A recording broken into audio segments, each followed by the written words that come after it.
구약성경 하박국 1장 12절에서부터 2장 4절까지의 말씀. 하박국 1장 12절에서부터 2장 4절까지의 말씀을 저와 여러분이 한 절씩 교독하도록 하겠습니다. 오 여호와여, 주께서는 영원전부터 계시지 않습니까? 내 하나님 거룩하신 주여, 우리는 죽지 않을 것입니다. 오 여호와여, 주께서는 심판을 위해 그들을 세우셨습니다. 오 반석이시여, 주께서는 그들을 세워 벌하셨습니다. 주의 눈은 정결해서 죄악을 보시지 못하시고 죄악을 그냥 바라보시지 못하십니다. 그런데 악한 사람이 자기보다 의로운 사람들을 파괴시키고 있는데 왜 반역자들을 조용히 바라보고만 계십니까? 주께서는 사람을 바다의 물고기처럼 만드셨고 다스리는 이가 없는 기어다니는 생물처럼 만드셨습니다. 그는 갈고리로 그들 모두를 낚아 올리고 그물로 끌어올리며 어망 안에 모아 담고는 즐거워하고 기뻐합니다. 그리고 자기 그물에다 제물을 바치고 자기 어망에다 분향을 합니다. 잡아들인 것이 많고 그들의 음식이 풍성하게 됐기 때문입니다. 이렇게 그들이 그물을 비우고 계속 무자비하게 민족들을 죽여도 됩니까? 2장 1절입니다. 내가 초소에 서서 망대의 자리를 잡고 주께서 내게 무엇을 말씀하실지, 내 호소에 주께서 뭐라고 응답하실지 지켜보겠습니다. 그러자 여호와께서 내게 대답하셨습니다. 이 묵시를 기록하여라. 판에 똑똑히 새겨서 달리는 사람도 읽을 수 있게 하여라. 왜냐하면 이 묵시는 정해진 때가 돼야 이루어지고 마지막 때를 말하고 있으며 반드시 이루어진다. 비록 늦어진다 해도 너는 기다려라. 반드시 올 것이며 지체되지 않을 것이다. 보아라, 마음이 교만한 사람은 의롭지 않다. 그러나 의인은 그의 믿음으로 살 것이다. 아멘. 지난 시간 우리가 살펴본 하박국과 하나님의 첫 번째 질문 그리고 응답의 내용은 무엇이었습니까? 하나님, 이 유다 사회에 불의와 폭력이 있는데 도대체 언제까지 우리가 부르짖어야 하는 것입니까? 도대체 왜 하나님께서 이 유다 사회에 있는 불의와 또 폭력, 이것을 그냥 내버려 두시는 것입니까? 하박국의 질문은 이런 내용이었습니다. 그런데 하나님께서 이 하박국의 질문에 대해서 어떻게 말씀하셨냐면 바벨론을 일으켜서 이 남유다를 심판하시겠다고 대답하십니다. 남유다뿐만 아니라 많은 다른 나라들이 이 하나님의 심판의 도구인 바벨론에게 멸망을 당할 것이다. 하나님께서 이렇게 말씀하셨어요. 하지만 마지막에 결국 그들도 심판을 면치 못할 것이다 덧붙이시면서 하나님의 계획은 불의를 심판하는 것이고 결국 정의를 회복하는 것이다, 이렇게 말씀해 주셨다는 것입니다. 자, 그런데 그럼에도 불구하고 하박국은 이 하나님의 대답에 여전히 혼란스럽습니다. 그리고 하나님께 또다시 질문을 하게 되는 것이죠. 오늘 말씀 우리가 읽었던 것처럼 말씀 12절, 13절 우리 같이 한번 읽도록 하겠습니다. 시작. 오 여호와여, 주께서는 영원전부터 계시지 않습니까? 내 하나님 거룩하신 주여, 우리는 죽지 않을 것입니다. 오 여호와여, 주께서는 심판을 위해 그들을 세우셨습니다. 오 반석이시여, 주께서는 그들을 세워 벌하셨습니다. 주의 눈은 정결해서 죄악을 보시지 못하시고 죄악을 그냥 바라보시지 못하십니다. 그런데 악한 사람이 자기보다 의로운 사람들을 파괴시키고 있는데 왜 반역자들을 조용히 바라보고만 계십니까? 아멘. 자, 이 12절 말씀에서 하박국은 영원하신 하나님, 거룩하신 하나님에 대해서 고백을 하고 있는 것입니다. 이것은 하나님의 온전한 믿음의 고백이었습니다. 하박국이 가진 믿음이었다는 것이에요. 자, 이런 하박국의 믿음은 어떤 내용이었냐면 그의 고백처럼 우리는 죽지 않을 것입니다. 우리는 죽지 않을 것입니다 라는 의미를 잘 반영하고 있습니다.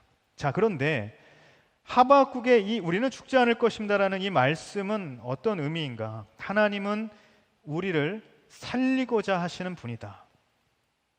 하나님은 우리를 살리고자 하시는 분이다.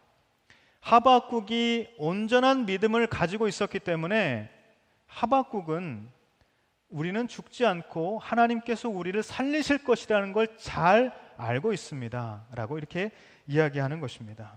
영원전부터 우리를 택하신 하나님께서 우리를 죽이고 멸망당하게 하시는 것이 아니라는 사실, 바로 그 사실을 하박국은 신뢰하고 있다는 것입니다. 그래서 하박국은 이 12절에 심판이라는 단어, 벌이라는 이 단어를 사용할 때 이 심판과 벌의 대상인 유다 백성들이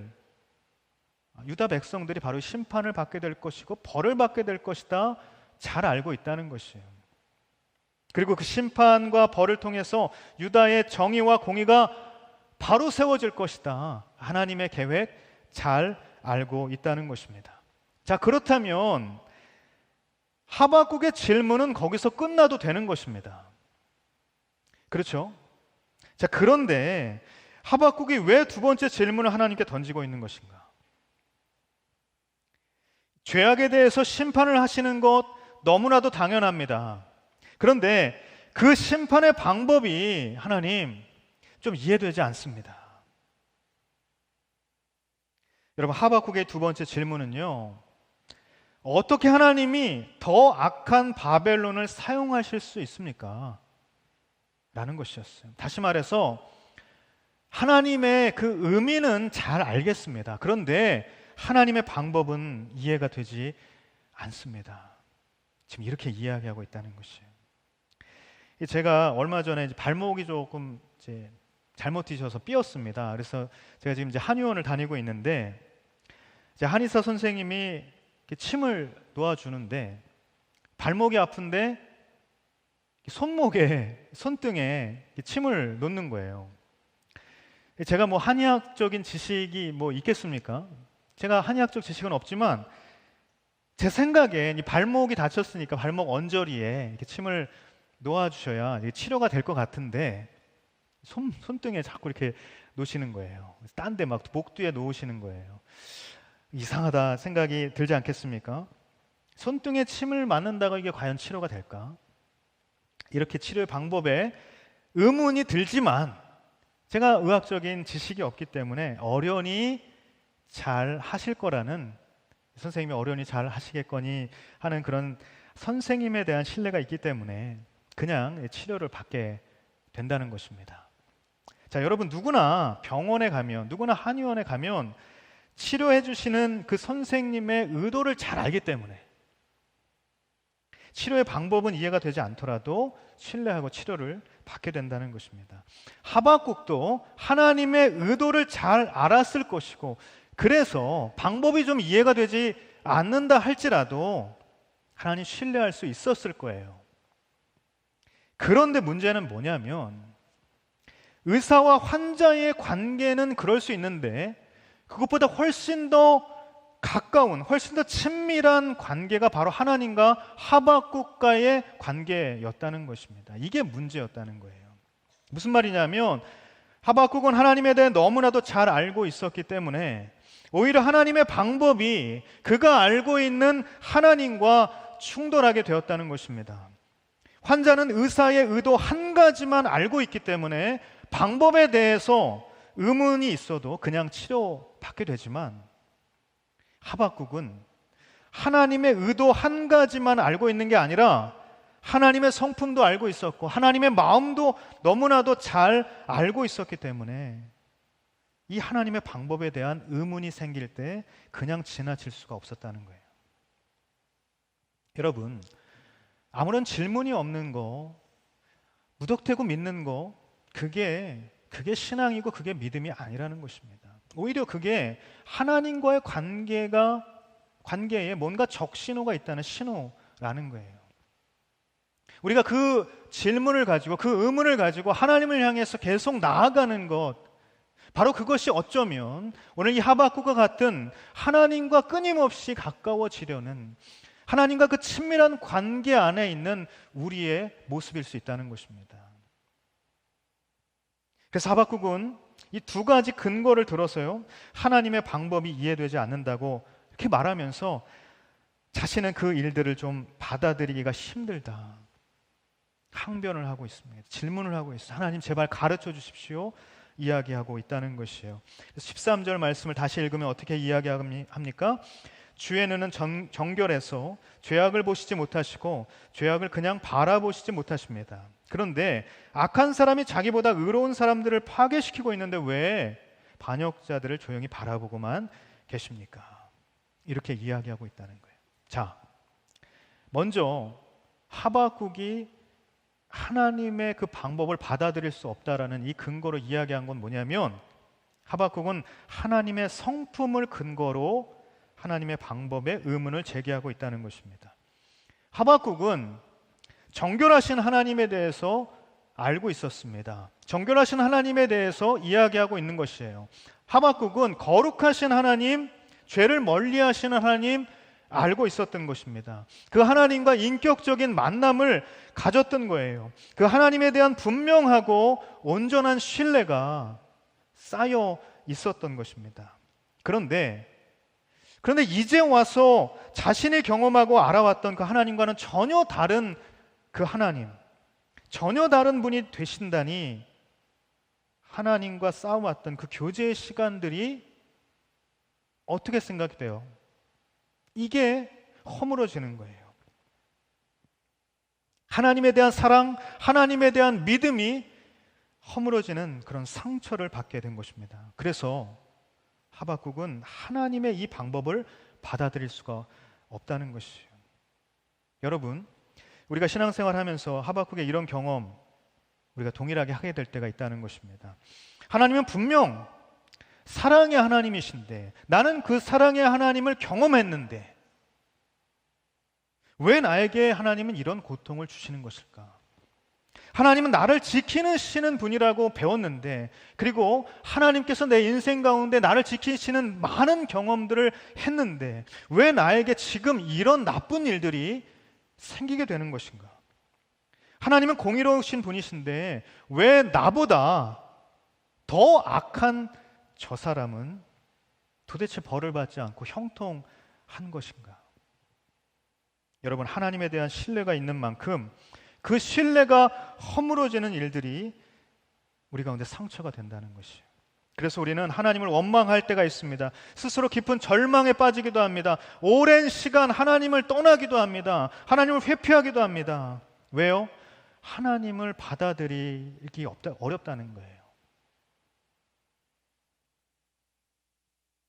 우리가 그런 마음이 있을 때가 있다는 것입니다. 두 번째, 하나님은 어떤 근거로 하나님의 이 방법 받아들일 수 없다라고 이야기하고 있는가? 하박국은 하나님의 징벌의 수준을 놓고 하나님의 방법에 의문을 제기하고 있다는 것이에요. 오늘 14절에서 17절까지 말씀 쭉 보면 바벨론의 파괴적인 무자비한 그런 모습을 볼 수가 있습니다. 14절 말씀 보면 주께서는 사람을 바다의 물고기처럼 만드셨고 다스리시는 이가 없는 기어다니는 생물처럼 만드셨습니다. 자, 바다의 물고기, 다스리시는 이가 없다, 이런 이 표현이 등장을 하는데, 바벨론에게 점령을 당하는 나라들의 그 백성의 모습을 바로 이 물고기에 비유를 하고 있는 것이에요. 자, 그리고 또 그런 나라의 통치자들이 바벨론 군대에 아무런 힘을 쓰지 못하고 있는, 그런 자기 백성들을 지켜주지 못한다는 그런 점을 바로 다스리시는 이가 없는 기어다니는 생물과 같다라고 비유를 하고 있다는 것이에요. 15절 말씀도 마찬가지입니다. 갈고리로 낚아 올리는 그런 방법, 또 그물로 끌어올리는 방법, 여러 가지 고기를 잡는 방법을 묘사하고 있어요. 그러면서 바벨론이 주변 국가를 침략하고 파괴시키고 유린하고 무자비하게 그들을 죽이는 그런 상황들을 말하고 있다는 것이에요. 이렇게 거칠 것 없는 이 바벨론의 전쟁이 승리로 끝나게 되고 16절 말씀을 보면 어떻게 얘기합니까? 그들이 이 그물에 제물을 바치고 이 어망에 분향을 하는 그런 종교 의식까지 하고 있는 모습을 묘사하고 있다는 것이에요. 이 그물과 어망, 바로 이것이 그들이 가진 군사력이었고 그들이 이야기하는 이 강력한 전술력을 상징하고 있었다는 것입니다. 다시 말해서 자신들의 힘, 자신들의 능력으로 이런 그런 전과를 자축하고 있다는 것이에요. 그런 것들을 자만하고 있다는 것입니다. 그래서 우리가 지난 시간 마지막 절 11절 이 말씀처럼 자기 힘이 신이라고 여기는 그런 교만의 극치를 그들은 지금 보여주고 있다는 것이에요. 자, 그래서 여러분, 지금 하박국은 하나님께서 어떻게 이렇게 무자비하게, 어떻게 이렇게 선민들을 유린하는, 멸망시키는, 파괴하는 이런 수준으로 하나님께서 일하실 수가 있습니까? 이렇게 항변하고 있다는 것입니다. 자, 그런데 여러분, 하박국이 이 자신의 논리를 세워서 하나님께 질문을 던지는 이 장면에서요, 지금까지 보아온 이 장면에서 우리가 굉장히 중요한 신앙인의 자세를 발견하게 된다는 것입니다. 자, 하박국을 통해서 배우게 되는 신앙의 모습, 하박국을 통해서 보게 되는 우리가 본받아야 할 신앙의 모습, 첫 번째는 무엇이냐면 하나님께 듣는 기도를 하라는 것입니다. 하나님으로부터 듣는 기도를 하라는 것이요. 자, 하박국은요, 여러 가지 근거를 들어서 지금 하나님 앞에 질문을 하고 있는 것인데, 그 근거가 뭐냐면 자신의 어떠함, 자신으로부터 비롯된 어떠함을 근거로 한 것이 아니라 하나님에게서 그 근거를 찾을 수 있는 질문들, 바로 그런 질문들 했다는 것입니다. 하나님의 성품을, 하나님의 어떠함을 통해서 이런 질문들을 만들고 있다는 것이에요. 그렇기 때문에 하박국은 이 질문들이 하나님께만 그 해답이 있다는 사실, 이거를 너무나 잘 알고 있었다는 것입니다. 그렇기 때문에 하박국은요, 하나님에게서 하나님의 그 음성을 듣고자 했던 것입니다. 뭐라고 얘기하고 있습니까? 2장 1절입니다. 내가 초소에 서서 망대의 자리를 잡고 주께서 내게 무엇을 말씀하실지, 내 호소에 주께서 뭐라고 응답하실지 지켜보겠습니다. 하나님에게서 듣겠다는 거예요. 하나님, 지금 상황이 이러니까, 문제가 이러니까 하나님께 이 상황과 문제를 해결해 달라는 그런 요청이 아니라 그 상황과 문제 속에서 하나님은 어떤 마음이시고, 하나님은 도대체 어떤 의도를 가지고 계시고, 하나님 도대체 어떻게 일하기를 원하시는지 그거를 보고 싶었고 그거를 듣고자 했다라는 것입니다. 다시 말해서 이해가 되지 않는 상황 속에서도요, 상황을 묵상한 것이 아니라, 문제를 묵상한 것이 아니라 하나님을 묵상했어요. 하나님의 마음을 더 보기를 원했던 거예요. 하나님을 바라보고자 했던 그 하박국의 모습을 우리는 볼 수 있다는 것입니다. 저는 여러분의 기도의 방향이 문제와 상황을 향하는 것이 아니라 끈질기게 하나님을 향하게 되기를 예수님의 이름으로 축복합니다. 하박국은 타오르는 갈증을 가지고요, 절박한 심정을 가지고 초소에 올라간 거예요. 망대에 쓴 겁니다. 그리고 하나님께 나아갔던 거예요. 하나님의 모습을 보기를 원했고 하나님의 음성을 듣기를 원했던 것입니다. 이 유다의 절망스러운 상황, 이 처참한 상황으로 들어간 것이 아니라 하나님의 음성 들으러 망대 위에 올라간 거예요. 여러분, 초소에 선 하박국의 모습, 망대의 자리에 잡은 그 하박국의 모습 한번 떠올려 보십시오.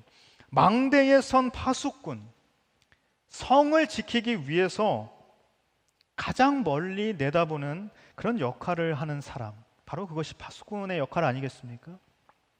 게다가 가장 먼저 또한 소식을 들을 수 있는 사람, 그게 바로 파수꾼 아니겠습니까? 지금 하박국은요, 유다의 장래를 위해서 하나님의 말씀 가장 먼저 듣겠다는 거예요. 하나님의 말씀, 하나님의 그 소식, 음성 가장 먼저 그 소식 듣고 그 소식을 내가 이 유다 백성들에게 전해야겠다라는 그 일념을 가지고 영적인 파수꾼의 역할을 감당하고 있다는 것입니다. 여러분, 우리가 이제 시편 말씀을 묵상을 하고 있는데 큐티로 이 시편 말씀에는 하나님이 없다고 하는 악인들이 등장을 합니다. 하나님이 어떻게 해요? 하나님이 없다고 하는 악인들이 나오는데요. 이 악인들의 시선을 이 시편을 통해서 보면 이 악인들의 시선은 어디 있냐면 위를 바라보지 아니하고 이 악인들의 시선은 늘 앞을 바라본다는 것입니다. 왜 그럴까요? 이 악인들은 자기 자신이 가장 높은 곳에 있어야 하기 때문에 그렇습니다. 자기 자신이 가장 높은 곳에 있어야 하기 때문에 위를 바라보지 않는다는 거예요. 반면에 의인은 어떤 사람들이냐면 위를 바라볼 수 있는 사람들이라는 것이에요. 제가 이 드림업 기도에도 말씀을 나누었지만 왜 그런가? 가장 높은 곳에 하나님이 계시다는 사실을 믿고 있는 사람들이 바로 의인이기 때문이라는 것입니다. 그래서 여러분, 악인들이 망하는 이유가 있어요. 악인들이 망하는 이유가 성경에 뭐라고 이야기하고 있는가? 그들이 위를 보지 않고 앞만 보기 때문에 그들은 망할 수밖에 없다라고 이야기하고 있다는 것이에요. 나만 보기 때문에, 나의 상황만 보기 때문에, 나의 미래만, 나의 장래만 중요하기 때문에 결코 위를 볼 수 없다는 거예요. 하나님의 마음, 하나님의 음성, 하나님의 시선이 어디를 향하는가? 그거 들을 겨를이 없다는 것이. 하지만 의인들이 하나님의 영광으로 들어가는 이유는 성경이 뭐라고 이야기하고 있는가? 그들은 위를 보기 때문입니다. 나의 문제와 상황, 나의 미래, 나의 장래, 나의 앞날, 내가 처한 현실, 그걸 바라보기에 앞서 나를 지키시는 하나님을, 나에게 너무나도 귀한 계획을 가지고 계신 그 하나님을, 나를 오늘도 지키시는 그 하나님을 바라보기 때문에 그들은 하나님의 영광을 경험하게 된다는 것입니다. 사랑하는 여러분, 저와 여러분의 기도가 정말 하나님의 음성을 듣는 기도가 되기를 예수님의 이름으로 축복합니다. 나의 상황만을, 나의 미래만을 위해 하나님께 말하는 기도가 아니라 하나님의 계획을 듣고 하나님의 음성을 듣고 그래서 다 이해되지 않아도 듣는 만큼 쌓여가는 그런 믿음을 경험하는 기도. 어떤 기도요? 듣는 만큼 믿음이 쌓여가는, 그것을 경험하는 기도. 그런 기도가 우리 가운데 있게 되기를 간절히 소망합니다. 이제 하나님의 응답을 기다리고 있는 하박국에게 하나님께서 말씀을 하기 시작을 하시는데요. 오늘 하박국서 2장 2절 말씀 같이 한번 읽어보도록 할까요? 시작. 그러자 여호와께서 내게 대답하셨다. 이 묵시를 기록하여라. 판에 똑똑히 새겨서 달리는 사람도 읽을 수 있게 하여라. 아멘. 하박국을 통해서 배우게 되는 신앙의 모습 두 번째는 뭐냐면요, 하나님의 말씀을 마음에 새기라는 것입니다. 하나님의 말씀을 마음에 새기라는 것입니다. 옛날에 이 고대 근동의 관습은 중요한 메시지를 돌판에 새겼다고 합니다. 오늘 하나님께서 이 하박국에게 이야기하시는 것도 마찬가지입니다. 너무나도 중요한 메시지이기 때문에 돌판에 새기라고 말씀하신다는 거예요. 그러면서 달리는 사람도 읽을 수 있게 하여라, 그렇게 말씀하고 있습니다. 자, 여러분, 이 부분을 영어 번역으로 보면요, 어떻게 이야기하고 있냐면 So that a learner can carry the correct message to others. 그러니까 뭐냐면 달리는 사람들이 있는데, 전달하는 사람들이 있는데 그 사람들이 다른 사람들에게 옳은 메시지를 전할 수 있도록 그렇게 판에 기록을 하라. NLT 번역에는 이렇게 기록을 하고 있다는 것입니다.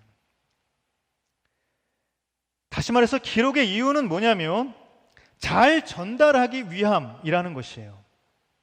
이 전달이라는 것에 방점이 찍혀 있다고 말씀하고 있는 것입니다. 여러분, 하나님께서는요, 수많은 선지자들을 통해서 하나님의 말씀을 전해 주셨습니다. 하나님께서는 당신 스스로 말씀이 되셔서 이 땅에 전해 주셨습니다. 그리고 또 하나님께서는 당신의 영으로 감동된 수많은 저자들을 통해서 기록된 말씀, 이 성경을 전해 주신 것입니다. 처음부터 지금까지 하나님은 당신의 말씀을 우리에게 전해 주시고자 하셨다는 거예요. 그러므로 여러분, 오늘 하박국에게 하나님께서 말씀하신 이 사명처럼 우리에게도 하나님의 말씀을 전하는 사명이 주어졌다는 것이에요. 여러분, 인생의 질문을 우리가 만날 때마다, 도무지 이해되지 않는 그런 현실의 상황을 만날 때마다 이 말씀을 전하는 이 사명에 충실했던 사람들은 그 말씀으로 현실을 뛰어넘는 하나님을 만나게 되었다는 것입니다. 왜냐하면 말씀을 전하기 위해서 어떻게 합니까? 자기 자신 스스로가 말씀을 새기는 삶을 살아야 하기 때문이죠. 그렇게 말씀을 새기는 삶을 살았던 사람들이 바로 말씀을 전할 수 있게 된다는 것입니다. 제가 평소에 존경하고 있는 장로님이 계신데, 이 장로님과 어떤 대화를 나누게 된 기억이 있습니다. 장로님께서 이제 요즘 상황이 좀 너무 많이 힘드셔서 이제 그런 일들이 있으셨던 모양이에요. 그래서 이제 기도를 하는데 하나님께서 생각나게 하신 말씀이 있었다는 거예요. 그 말씀이 뭐냐면 요한복음 14장 1절 말씀입니다. 너희는 마음에 근심하지 말라. 하나님을 믿으니 또 나를 믿으라. 너희는 마음에 근심하지 말라. 하나님을 믿으니 또 나를 믿으라. 이 말씀을 기도하는데 자꾸 생각나게 하셔서 기도를 계속하는데 이 말씀이 마음속에 가득 차는 것을 느끼셨다는 거예요. 그러면서 하나님께 기도를 하는데 마음에 진짜 진정한 그 평안이 밀려오는 것을 느꼈다는 것입니다.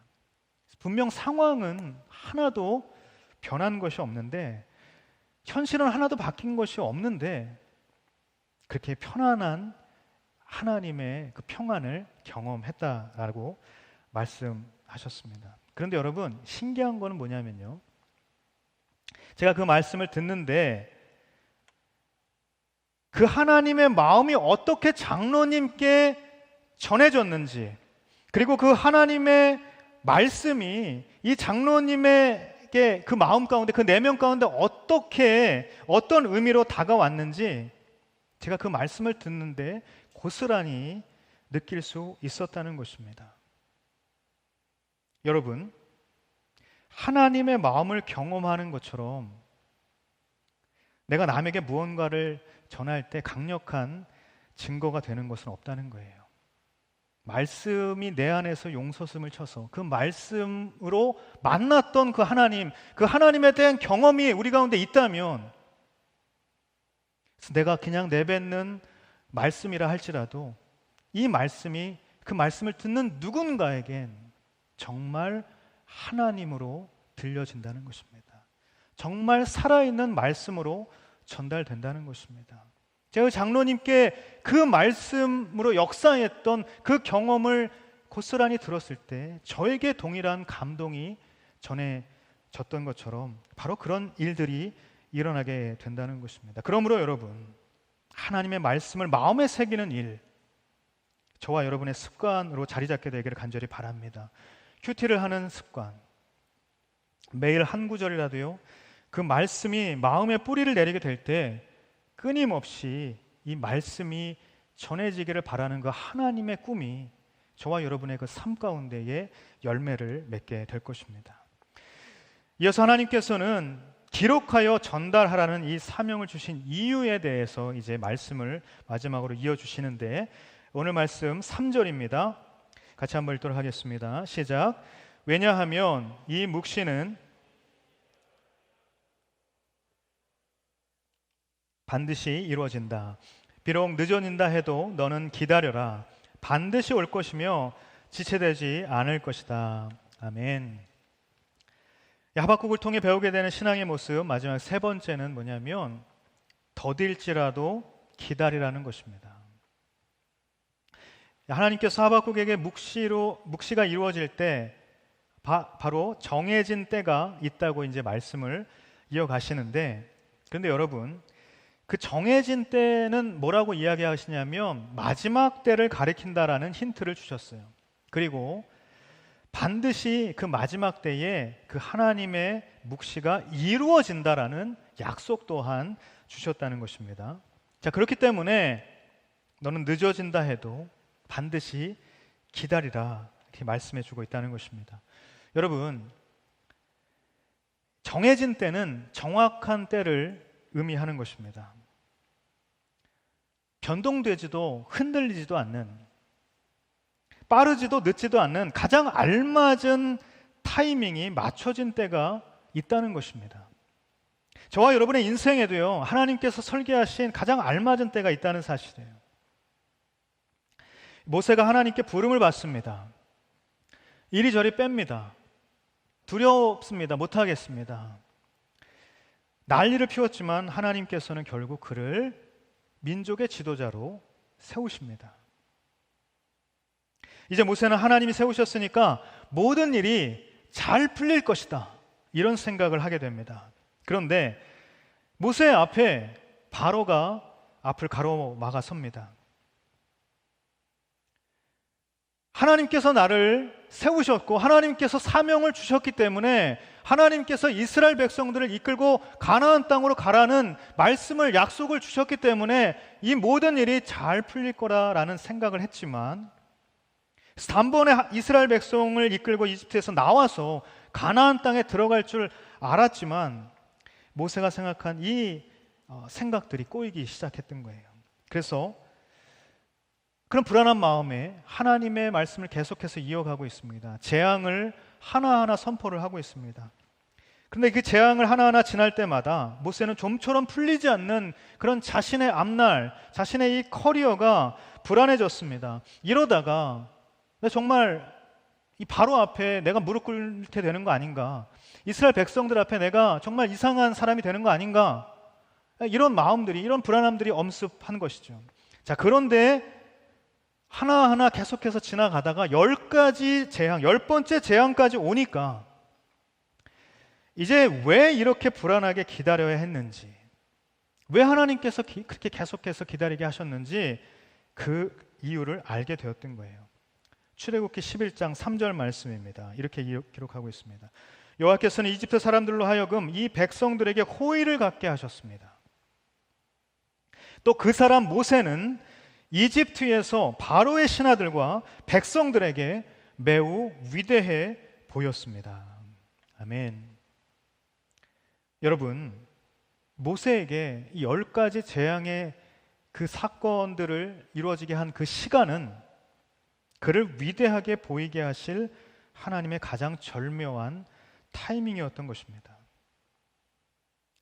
다윗이 사무엘에게 이제 기름 부음을 받고, 기름 부음을 받았는데 왕이 될 사람인데, 그런데 그 오랜 시간 동안 빈들에서 양치기 목동으로 살아야 했던 그 시간이 가장 두렵고 가장 어려운 인생의 때에도 하나님을 붙들 수 있었던 그런 견고한 하나님과의 관계를 쌓아갈 수 있는 시간이 되었던 것처럼, 하나님께서는 저와 여러분이 준비되는 그런 귀한 시간들, 그런 타이밍들을 세워 두셨다는 것이에요.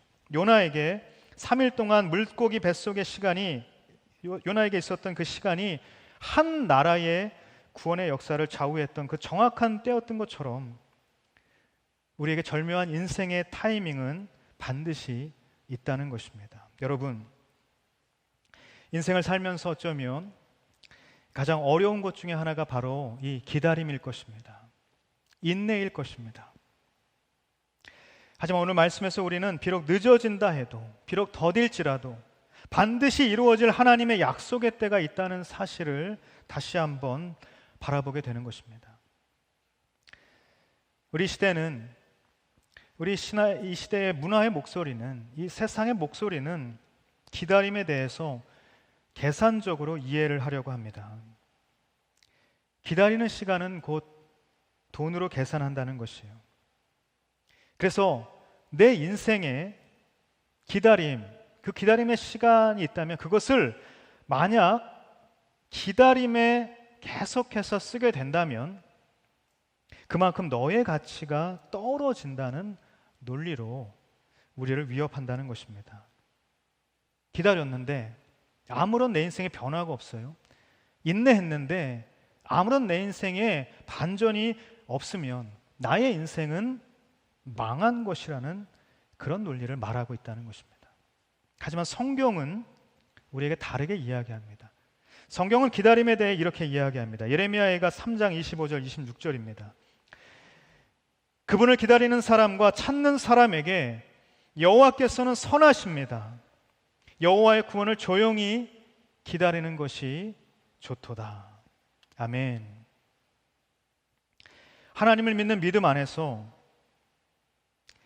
기다림에는 반드시 하나님의 선한 계획이 뒤따른다는 사실을 성경은 우리에게 분명히 가르쳐주고 있다는 것입니다.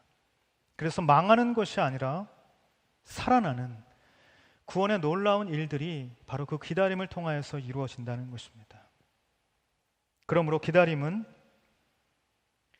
그리스도인들에게 인내는 기다림은 더 이상 계산이 아니라 생사라는 것입니다. 하나님의 구원을 맛보는 생사의 문제라는 것이에요. 그래서 여러분 오늘 말씀 4절 마지막 절 우리에게 이렇게 이해합니다. 보아라, 마음이 교만한 사람은 의롭지 않다. 그러나 의인은 그의 믿음으로 살 것이다. 그러나 의인은 그의 믿음으로 살 것이다. 이렇게 말하고 있다는 것입니다. 여러분 예수님께서 승천하실 때까지 예수님의 모습을 본 사람이 성경은 500명 정도 된다고 그렇게 기록을 하고 있습니다. 그리고 그들을 향한 예수님의 명령을 또한 이렇게 기록을 하고 있어요. 누가복음 24장 49절에 이렇게 이야기합니다. 보라, 내가 내 아버지께서 약속하신 것을 너에게 보낸다. 그러므로 너희는 위로부터 내려오는 능력을 입을 때까지 예루살렘에 머물러 있어라. 사도행전 1장 4절 말씀도 이렇게 이야기합니다. 그들과 함께 모여있을 때 예수께서 이렇게 명령하셨습니다. 예루살렘을 떠나지 말고 너희가 내게 들은 대로 내 아버지가 약속하신 선물을 기다리라. 여러분 예수님께서 머물라고 기다리라고 그렇게 말씀하신 것은 어떤 인간의 계획, 인간의 타이밍이 아니라 하나님의 계획인 것입니다. 하나님의 타이밍인 것입니다. 그렇다면 하나님이 인간의 시간에 맞추는 것이 아니라 인간이 하나님께 맞춰야 하는 것이죠. 그런데 500명이라는 그런 사람들이 있었습니다. 그런 중 하나님의 시간을 기다린 사람은 우리가 잘 아는 것처럼 120명 뿐이었던 것입니다. 나머지 380명 어디로 갔을까요? 저마다의 이유로 기다리지 못했던 것입니다. 저마다의 이유로 바로 그 성령의 임재 그 시간, 그 타이밍에 그 자리 가운데 있지 못했다는 거예요. 하지만 기다린 120명에게 주어진 것은 무엇이었냐면 너무나도 확실한 보증이었습니다.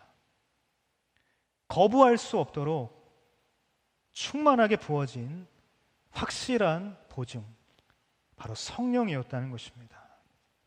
그러므로 여러분, 우리는 우리에게도 부어진 성령을 통해서 이제부터 확실한 보증이 있는 기다림을 할 수 있다는 것입니다. 여러분, 우리가 왜 기다리는 것입니까? 조금 기다리면 하나님께서 나에게 성공을 주실 것이라고 그렇게 이야기하셨기 때문에 기다리는 것입니까? 아닙니다. 조금 기다리면 내 인생이 좀 평탄해지고 내 인생이 좀 이렇게 좀 나아지고 내 형편이 좀 나아지고 그래서 하나님께서 우리에게 그렇게 기다리라고 말씀하신 것입니까? 아니요.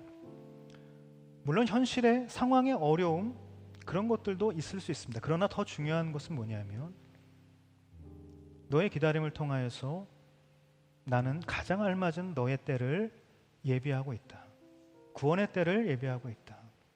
너의 인생 나와 함께 가는 바로 그 때를 예비하고 있다. 하나님께서는 바로 그 때를 우리에게 이야기하고 있다는 것입니다. 며칠 전 큐티 말씀에 이런 구절이 있어요. 시편 9편 18절 말씀입니다. 그러나 궁핍한 사람들이 항상 잊혀지지는 않을 것이며 가난한 사람들의 소망이 영원히 없어지지는 않을 것입니다. 다시요. 가난한 사람들의 소망이 영원히 없어지지는 않을 것입니다. 여러분, 이 가난한 사람들의 소망이라는 표현, 제가 드림업에도 나눴던 것처럼 저와 여러분에게 너무나도 어울리는 표현입니다. 왜냐하면 우리는 어떤 면에서 다 궁핍한 사람들이고 우리는 어떤 면에서 다 가난한 사람들이기 때문입니다. 그런데 참으로 감사한 것은 가난한 사람들을 하나님께서는 바라보신다고 하십니다. 참으로 감사한 것은 궁핍한 사람들을 하나님께서 돌보신다고 말씀하십니다. 그러면서 소망이, 그들에게 주신 그 소망이 영원히 없어지지 않는다. 하나님께서 우리에게 이렇게 약속하셨다는 거예요. 바로 여기에 우리의 소망이 있는 것입니다. 여기 쓰인 이 소망이라는 단어, 나누었던 것처럼요, 이 소망이라는 단어는 티크와트라는 단어를 썼어요. 이 티크와트. 저도 이번에 안 것이지만 이 단어가 가진 뜻 너무나도 귀합니다. 뭐냐면 갑작스러운 변화는 없지만 그러나 반드시 성취되는 보증. 다시 말하겠습니다. 갑작스러운 변화는 없지만 그러나 반드시 성취되는 보증. 바로 이것이 티크와트입니다. 여러분, 하나님께서 약속하신 보증이 바로 이 티크와트입니다. 저는 여러분에게 이 믿음이 있게 되기를 예수님의 이름으로 축복합니다. 그러면 오늘 말씀처럼 그 믿음으로 우리가 우리에게 주어진 믿음의 여정 살아가게 될 것입니다. 여러분, 확실한 보증으로 저와 여러분에게 주신 그 성령님을 의지하며 오늘도 저와 여러분의 여러 많은 문제들, 이해되지 않는 현실의 상황들, 그 속에서 우리가 티크와트와 같은 그런 신앙으로 우리의 삶을 살아낼 수 있게 되기를 예수님의 이름으로 축복합니다.